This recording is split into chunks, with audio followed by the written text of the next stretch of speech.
Here we are for another round of the 70s versus the 90s, and it's Women in Suburbia when I put Frank Perry's Diary of a Mad Housewife against Gus Van Sant's To Die For. And this one was a hard decision to make because both of these movies, I feel like they have something very big to say, and you know, there's a lot of stuff going on in these films, and a lot of stuff to say about not just women but society in general and how they perceive women. So let's just dive right on into the nitty and the picky. First up, we have Frank Perry's Diary of a Mad Housewife, which was written by his wife Eleanor Perry, and it is based off of a novel, I believe. But the thing about this one is it's three main characters in the film. Got Carrie Sonner. Let me make sure. Carrie Snodgrass. And she is the titular character. She's the Mad Housewife.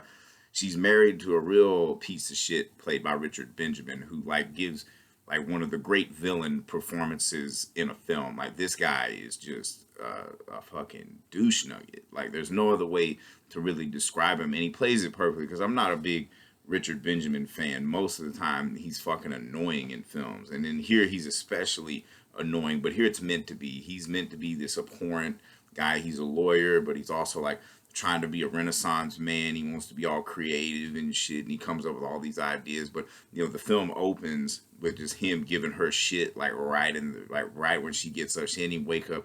You get a wake up call, somebody talking shit to you, telling you you're too thin, your hair looks like shit, you know.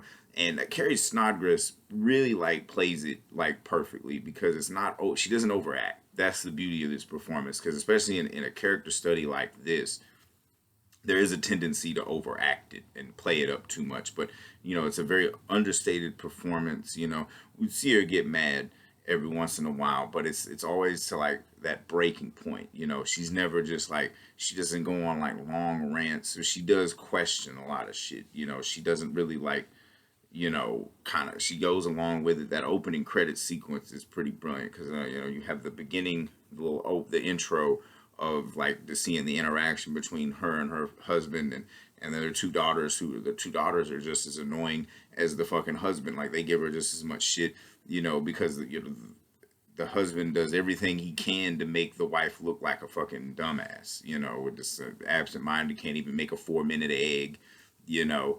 And he takes her to this party, but that opening credit sequence too is brilliant because we see like her, the mundane activities that she has to do. She's going through all this stuff just to make her husband happy, and nothing's ever enough, you know. And they end up going to a party, you know, which has Alice Cooper playing at it, and it's this big like swinging affair and stuff. And there she meets this writer, George something, I forget the fucking last name of the dude, but played by Frank Langella, who's equally as big of a prick as her husband, but you know, he's got this kind of allure to him, you know, and they strike up a little sexual relationship, you know, and you know that you kind of can see through this little relationship that it's more than just sex, even though, especially on his part too, where he claims it is, but there's also kind of a mutual respect that he didn't expect to have for her, you know, because the dude's a bit of a misogynist, you know, even in the near the end of the film when they kind of break it off, you know, he's giving her shit because like clearly she has a type. Clearly she likes fuck ass dudes that treat her like shit, you know, and you know, maybe decent lays. I don't know. They don't really get into that the function, you know, because we do see her deny her husband sex, and you know he goes to that whole God given right as a husband type bullshit, and but she accuses him that you have to be a sadist because you're a fag, you know, and then that hits him harder than anything else that she get. You know, it may not be entirely wrong, you know, because you see the way the dude dresses and acts sometimes, you know, it's just, you know, real kind of hatred towards women. You know, most misogynists are homosexuals, you know, when you really think with the technical definition of that shit. And I could be wrong. Eviscerate me in the comments. I don't care. But, and the film ends with like Richard Benjamin's character confessing all this, that he's kind of, you know, trying to throw big parties, and that shit fucking turns into a fiasco. Like everything this dude does just turns into shit. He thinks he's the hot stuff, but he's nothing but cold shit. You know, that it's just, and then he confesses to having an affair. She doesn't though, and then the film itself ends at some kind of group therapy where Peter Boyle pops up in it and he's giving her shit, about, well, you fucking bitch, you could have told him, you made him feel bad, and then this whole group therapy thing. Now, I will say this, at first glance, when I first thought about it, I was like, this is a shitty ending, because and it was a thing with movies in the 70s that just kind of end on these little abstract endings where they're open ended and bleak, because it just ends on her face and all, and you hear the people yelling, and it just, the credits roll. You got two columns of credits, her face right in the middle, kind of a brilliant, aesthetically, but I was like, this is kind of trash. It's kind of a cop out ending. But what I realized when pontificating this decision, that ending is more profound than I wanted it to be, because what it's making the statement of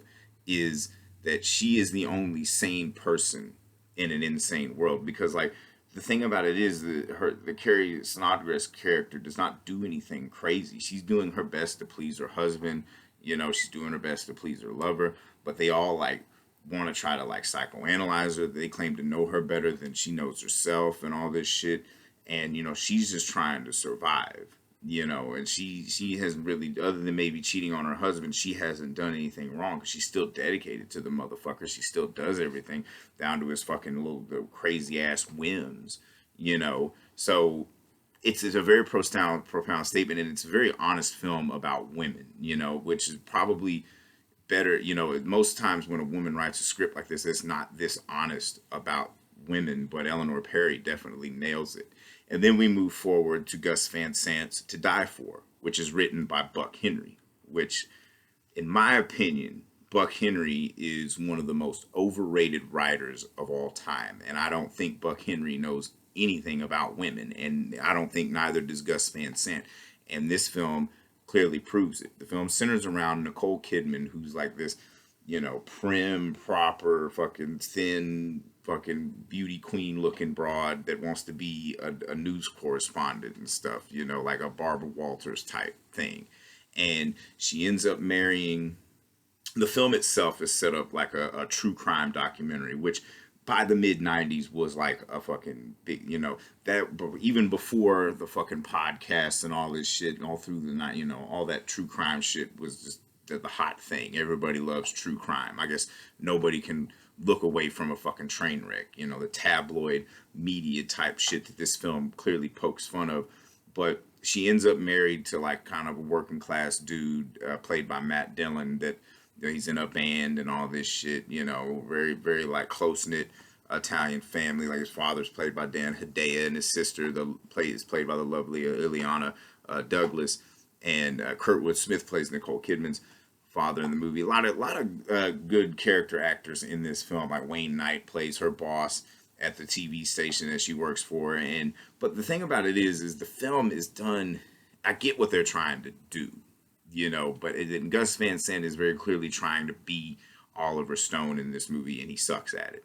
Because Gus Van Sant for me is one of the lamest directors of all time. But every once in a while he would hit with something like Drugstore Cowboy or fucking even Good Will Hunting to a certain extent. But this one, I don't really feel like they understand what the hell they're doing. Because for me, I don't understand why a woman like Nicole Kidman is playing in this movie would marry somebody like Matt Dillon's character. For what she's trying to do, she's trying to move herself up through the ladder of society and get it big in television. You would think she would be, dating and getting married to somebody that's prominent in that business, or at least a rich dude that can give her all of her shit that she wants. But then she starts seducing this group of teenagers, with it's Joaquin Phoenix and Casey Affleck, and I don't know the name of the actor that plays the girl in the film, but she seduces them. Of course, she starts fucking Joaquin Phoenix, get this little boy in love with her and everything, and then she basically gets them to kill Matt Dillon, her husband in the film. And then, because it's so sloppy that the cops fucking find out about it, and everybody gets arrested except for Nicole Kidman. But I will say this is where the decision came that was so hard, because it's very rarely I encounter one movie that is a great movie but has a trash ending, and another movie that's trash but has a great ending. Because they end up putting that bitch on ice because Dan Hidea's character, being Italian and stuff, that has like maybe knows a guy that knows a guy that's in the mafia, and they get a hitman, and they like trick that bitch and get her, put her in the fucking ice. And that right there is fucking brilliant. But then like these kids, their lives have to be ruined and shit, but yet again, this is the statement they're trying to make. They're trying to make all that, the fucking tabloid shit, all the flashiness, everybody just wants to be on TV. That's all well and good, but they didn't make any profound points that hadn't been made before by many other great movies. So this round clearly has to go to Diary of a Mad Housewife, because the acting is better.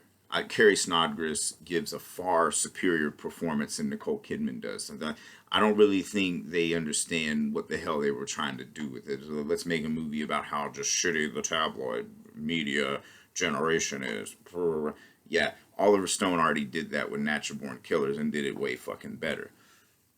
And also, like, other than and Richard Benjamin, it's just insane. One of the great villains that you've ever seen in a fucking movie, as well as Frank Langella just playing a real piece of shit. And it's very well written too. Like I said, Eleanor Perry, wrote a very honest screenplay about like women in society, especially of that time, and honestly can even translate further through even to now. Whereas like Buck Henry, I don't think that motherfucker understands what the hell like women or society. He's just one of those fucking intellectual hipster types that's like, oh, I'm so clever, that kind of shit.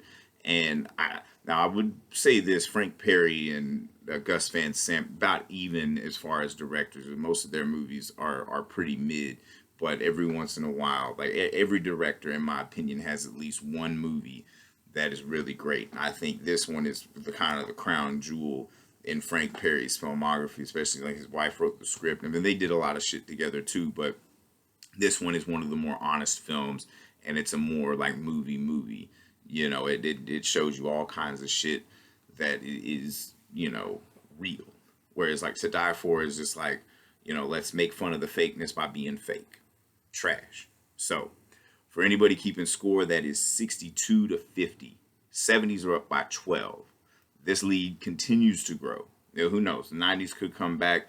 We're going to see more of these matchups. But like the thing about it is, one thing the 70s had on the 90s, the 70s were better at being honest, not only with themselves, but with what was going on in society. And you had a bunch of people that in the 90s that just wanted to poke fun of shit, but not really get down to the root of what was wrong with society. In the 70s, nailed that shit perfectly. Now, normally I don't make a ruling on who did the better statement, but these are clearly movies that were trying to make statements. So that has to be the deciding factor. And also the ending of Diary of a Mad Housewife, not as shitty as I initially thought it was upon watching this movie. So 62 to 50, 70s are up by 12. If I've said anything wrong, anything you disagree with, feel free to eviscerate me in the comments. I really don't care.